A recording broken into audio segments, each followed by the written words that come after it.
దేశ చరిత్రలో సరికొత్త శకం. తొలి హైడ్రోజన్ రైలు ప్రారంభం నేడే. వావ్, ఇన్ని ప్రత్యేకతల!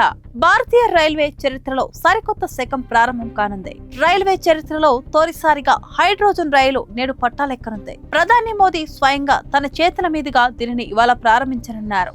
ఈ రైలు కోసం ప్రయాణికులు ఆసక్తితో ఎదురు చూస్తున్నారు. ప్రపంచంలోనే అత్యంత పొడవైన ప్రధాని మోదీ ఇవాళ 3 రాష్ట్రాల్లో పర్యటించనున్నారు. హర్యానా, పంజాబ్, చండీగఢ్ లో పర్యటించనున్నారు. ఈ సందర్భంగా వివిధ రాష్ట్రాల్లో 26,800 కోట్ల ప్రాజెక్టులను మోదీ శ్రీకారం చుట్టనున్నారు. ప్రధాని మోదీ తొలి కార్యక్రమం హర్యానాలోని జింద్ రైల్వే స్టేషన్ లో ఉదయం 11 గంటలకు జరగనుంది. జింద్ లో పలు అభివృద్ధి ప్రాజెక్టులకు శంకుస్థాపన చేయనుండగా ఈ సందర్భంగా ఇక్కడ నుంచి దేశంలోనే తొలి హైడ్రోజన్ రైలును పచ్చజెండా ఊపి తన చేతుల మీదుగా ప్రారంభించనున్నారు. జింద్ సోనిపట్ మధ్య ఈ ట్రైన్ నడవనుంది.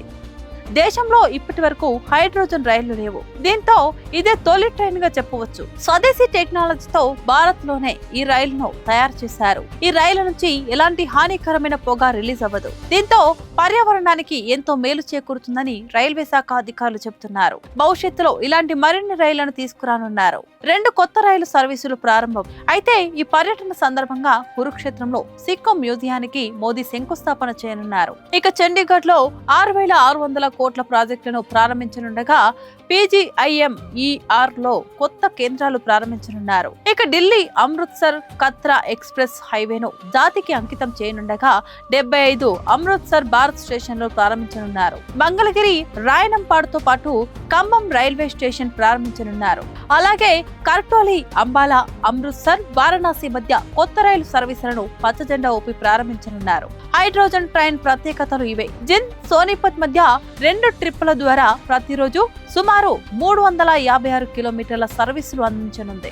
గంటకు 75 కిలోమీటర్ల నుంచి 120 కిలోమీటర్ల వరకు సామర్థ్యంతో నడవనుంది. జింద్ సిటీ, పాండు పిండారా, లలిత్ ఖేరా, బంబేవా, ఇషాపూర్ కేరి, బూటానా, కండ్రాయ్, గోహానా, రబ్రా, లాత్, మోహనా, బర్వాస్ని, సోనిపట్ రైల్వే స్టేషన్లలో ఆగుతుంది. ఇందులో 2 డ్రైవింగ్ పవర్ కార్లు, 8 ప్యాసింజర్ కోచ్లతో సహా మొత్తం 10 కోచ్లు అందుబాటులో ఉన్నాయి. 2,600 మంది ప్రయాణికులు ఒకేసారి ప్రయాణించవచ్చు. ఈ కోచ్లు చాలా లగ్జరీగా ఉంటాయి. అయితే కేవలం నాన్ ఏసీ కోచ్లు మాత్రమే ఇందులో ఉంటాయి. ప్రపంచంలో ఇతర దేశాల్లో హైడ్రోజన్ రైళ్లు ఉండగా ఇంత పొడవైన రైలు ఎక్కడా లేదు. దీంతో ప్రపంచంలోనే అత్యంత పొడవైన హైడ్రోజన్ రైలును ప్రారంభిస్తున్న దేశంగా భారత్ నిలవనుంది. రైల్వే రంగంలో ఇది సరికొత్త విప్లవంగా చెప్పవచ్చు.